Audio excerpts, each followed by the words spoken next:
This segment of the news is brought to you by Sun Oil Limited. Welcome back. Overcrowding, poor nutrition, and inadequate sanitation, a few of the issues raised once again by the U.S. State Department's 2020 Country Report on Human Rights Practices concerning the Bahamas. With the story, we go to our Tyler Simonet. The report, issued this past Tuesday, states that conditions at the Bahamas Department of Correctional Services are harsh due to overcrowding, poor nutrition, inadequate sanitation, poor ventilation, and inadequate medical care, although the government initiated some improvements. It adds that conditions at the Carmichael Road Detention Center for migrants were adequate for short-term detention only. The report says that these issues were all problems in the men's maximum security block, while inadequate access to clean drinking water was an issue in the men's maximum security block, remand, and the women's block. The prison was designed to accommodate 1,000 prisoners, but held 1,617 inmates as of December. Juvenile pretrial detainees were also held with adults at the B-Docks Remand Center, a minimum security section of the prison.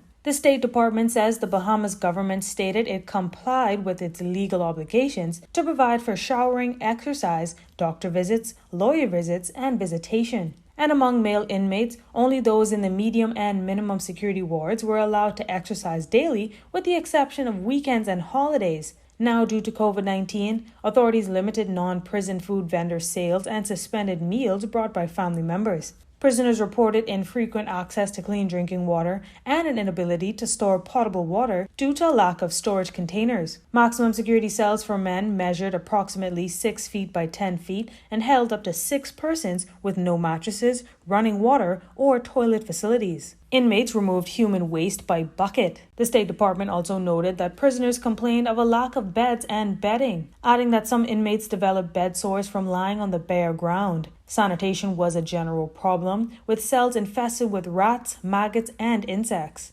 Ventilation was also a problem, and some inmates complained of mold and mildew.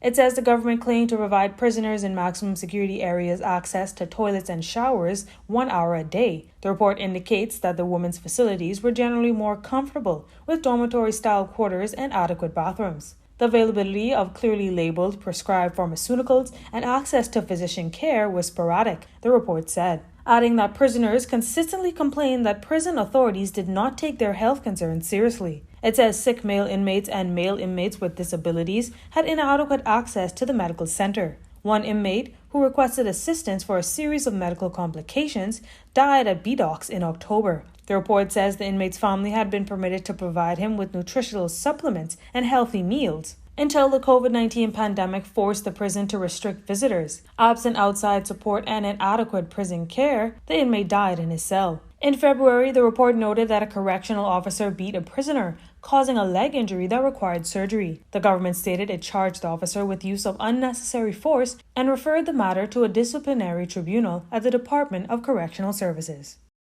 For Jcn News, I'm Tyler Simonet. In our national COVID-19 update, health officials confirming a total of 52 cases of the virus for Tuesday, March 30th and Wednesday, March 31st. 37 on New Providence, 8 on Grand Bahama, 4 on Eleuthera, 2 on Bimini, and 1 on Abaco. These cases are confirmed following a combined total of 962 tests completed between the 2 days. The 52 new cases, including 32 males and 20 females, pushed the national count to 9,171. 253 are active cases, with 56 recoveries on Wednesday. The total there is 8,676. The death toll remains at 188, and 76,691 tests have been completed to date. As the 4-day Easter holiday weekend approaches, Commissioner of Police Paul Roll is encouraging Bahamians and residents to follow the COVID-19 guidelines, as he says the pandemic isn't over. The commissioner telling the media during a sideline interview at the police headquarters on Wednesday that officers will be out in full force. We'll be out onto the beaches and in the community, and I want to also encourage persons to abide by the rules. That way we don't have to force that and enforce it.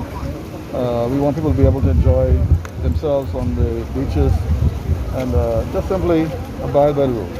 With more than 9,000 confirmed cases of the virus in country and an increase in cases on Grand Bahama and Eleuthera, Commissioner Rolls says that officers will be visible on those islands. In the community who want to have their gathering, whatever is permitted, to do so within the confines of the emergency orders. And they need to be mindful. In recent times, we've seen an increase, and every Bahamian citizen, resident, and visitor must take responsibility, personal responsibility, first of all for their own safety and for the safety of others.